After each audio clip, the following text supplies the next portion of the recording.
Sorry ये क्या हुआ है, ये जो है इसका व्हाट्सएप जो है भर गया है, तो ये जो है ये बीच में कट हो जाता है। हालांकि मैं श्लोक बोल रही थी, ये चौथा श्लोक संस्कृत का है, तो मैं फिर दोबारा से बोल देती हूँ।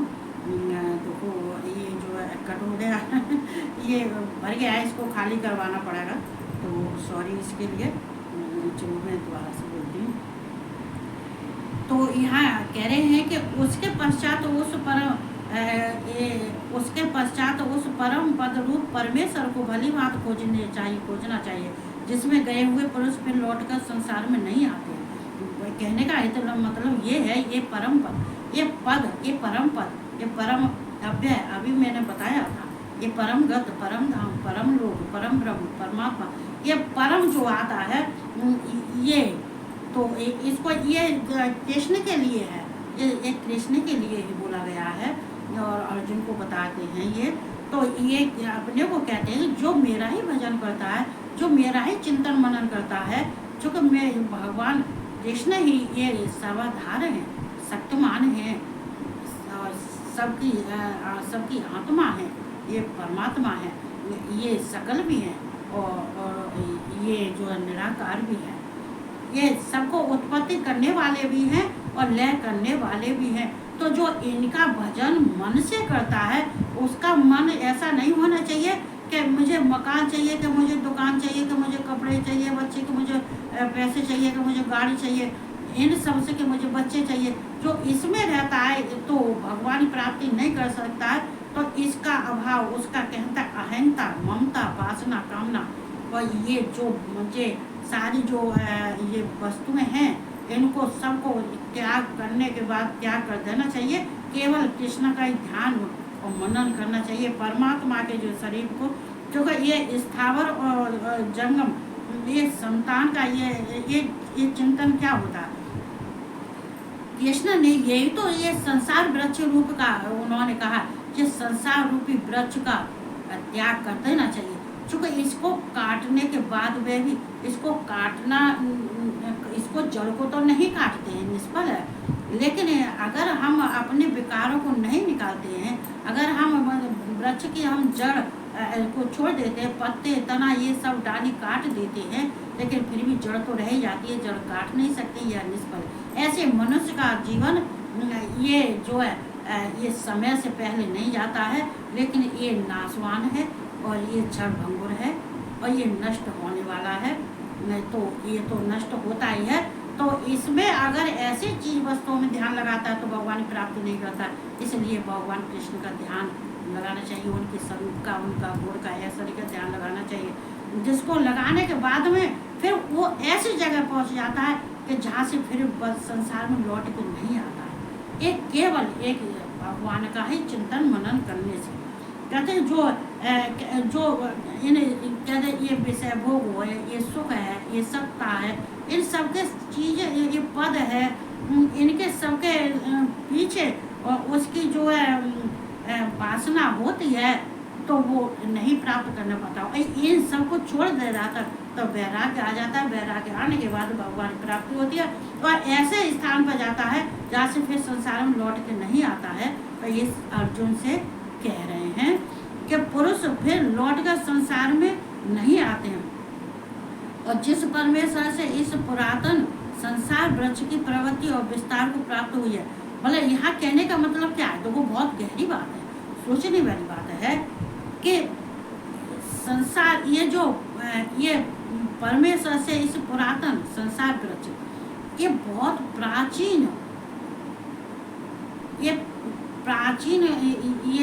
चला आ रहा है, प्राचीन से चला आ रहा है कि ये जो है ये जन्म लेना और मृत्यु को प्राप्त होना, ये तो कहते एक कर्तव्य, एक कर्म, ये जन्म से चले आ रहे हैं। और जब तक ये इनकी उत्पत्ति भी किससे हुई है, ये उत्पत्ति इनके एक नारायण से ही हुई है, एक कृष्ण से, पुरुषोत्तम से ही इसकी उत्पत्ति हुई है और उनसे ही इसका विस्तार हुआ है। लेकिन ये ब्रह्मलोक में आके जो ये क्षण भंगुर हो गया है, नाशवान हो गया है, ये जैसे संसार का वृक्ष होता है, ये भी भगवान कृष्ण का दिया हुआ वृक्ष है।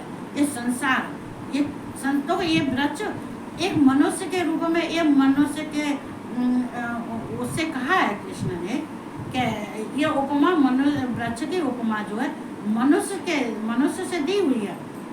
तो इनका विस्तार को प्राप्त होता है। कहते हैं संसार वृक्ष की प्रवृत्ति जो है विस्तार को प्राप्त हुई है। विस्तार भी नारायण ने किया है। ब्रह्मा को जन्म भी नारायण ने किया है। जो उत्पत्ति होती है वो भी नारायण से होती है। जो लय होता है वो भी नारायण से होता है, कृष्ण से होता है। उसी आदि पुरुष नारायण के मैं शरण में हूँ। तो हमें जब उनसे ही सब कुछ होता है तो हमें उनका ध्यान करना चाहिए। अपने जीवन ये वृक्ष रूपी, ये इसको वृक्ष रूपी अपने शरीर को, इनके सारे विकारों को निकाल देना चाहिए।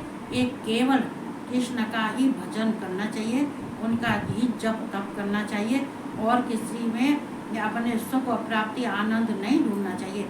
इसी में सुख और प्राप्ति, ये ही सुख उनको दिखाई देना चाहिए कि एक हम भगवान का भजन कर रहे हैं, हम कृष्ण का भजन कर रहे हैं, तो इसमें तुम्हें सुख होना चाहिए। इसी से तुम्हें सुख की प्राप्ति होती है, इसी से तुम्हें प्रेम होता है। इन्हीं में सब कुछ जब होता है तो भगवान कृष्ण तो वो अपने धाम, उस भक्त को अपने धाम बुलाते हैं और उसी आदि पुरुष नारायण के में शरण। ऐसा सब त्यागने के बाद में, ऐसा सब करने के बाद में सोचना चाहिए कि उसी आदि पुरुष कृष्ण जो आदि में भी हैं, मध्य में भी हैं और अंत में भी हैं और अनंत हैं। तो इसी चीज को छोड़ के, इसी चीज को, भाव को, इसी को समझ के और वो कहना चाहिए, हे कृष्ण भगवान मैं तुम्हारी शरण में हूँ, हे गोविंद, हे नारायण मैं तुम्हारी शरण में हूँ। मैं स्वच्छ हूँ, साफ हूँ, मैं मलिन नहीं हूँ। मैंने सबका त्याग कर दिया है।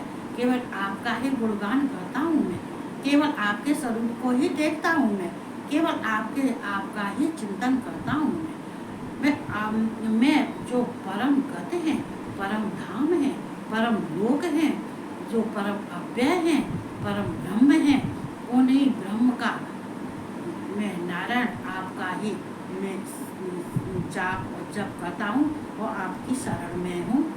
तो अगर इस तरह से ध्यान करता है और सबको त्याग कर देता है तो भगवान कृष्ण कहीं दूर नहीं है। कृष्ण अपने धाम उसको बुला लेते हैं और उस भक्त का जो उद्धार करते हैं, भव सागर से पार करते हैं। ये वृक्ष जो वृक्ष है, ये संसार रूपी वृक्ष, ये संसार रूपी वृक्ष ये नारायण है, ये नारायण का ही है। सब कुछ नारायण ने दिया है, सब कुछ कृष्ण ने ही दिया है।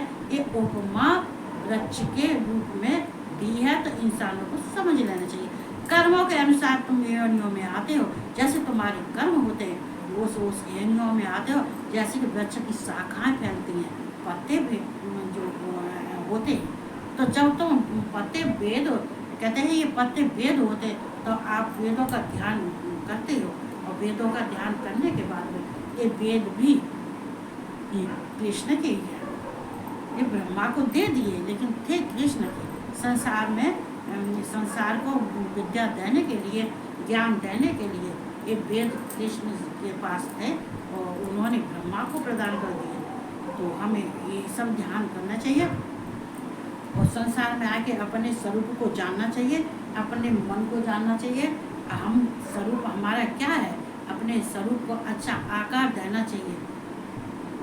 तो यही कहते हुए मैं बस अपने वाणी को विराम देती हूँ और ये कृष्ण भगवान सबको बुद्धि देवे, सबको ज्ञान देवे, सबको मार्ग दिखावे, जो उत्थान का मार्ग दिखावे, पतन का मार्ग बंद कर देवे, अपने द्वार खोल देवे, जिससे कि अपनी अर्जी लगा सके। तो द्वार का मतलब यह है अपने दिमाग, कहते हैं ये चाबी ये तुम्हें अपने मकान की चाबी नहीं देते, अपने लोग की चाबी नहीं देते, वो तुम्हारे मस्तिष्क का ताला खोल देते हैं। जो मस्तिष्क में तुम्हारे बुद्धि जो भ्रमित तो होती है, जो बुद्धि तुम्हारे काम नहीं करती है, उसका ताला खोल देते हैं भगवान कृष्ण। तो उस वो ही चाबी होती है, ये ज्ञान की चाबी, ये अध्यात्म मार्ग की चाबी, इसी को चाबी कहते हैं। चाबी के लिए और वो बोलो कि चाबी तुम्हें देने नहीं आ रहे हैं, आई समझ में। तो हमें सब इस तरह से हमें रहना चाहिए और उनका धन्यवाद देना चाहिए, धन्यवाद करना चाहिए। बिना धन्यवाद के तो तुम कितनी भी पूजा कर लो, जो पाठ कर लो, सफलता नहीं मिलेगी। तो हम भी धन्यवाद देते कृष्ण को, मैं राधा रानी को मैं बहुत बहुत धन्यवाद देती हूँ, बहुत बहुत कोट कोट धन्यवाद देती हूँ। और वो उनसे बहुत बहुत स्नेह करती हूँ, बहुत बहुत प्यार करती हूँ। तो अपनी गलती की क्षमा मांगती हूँ। ये कहते हुए सबको जय श्री कृष्ण, राधे राधे और गुड नाइट।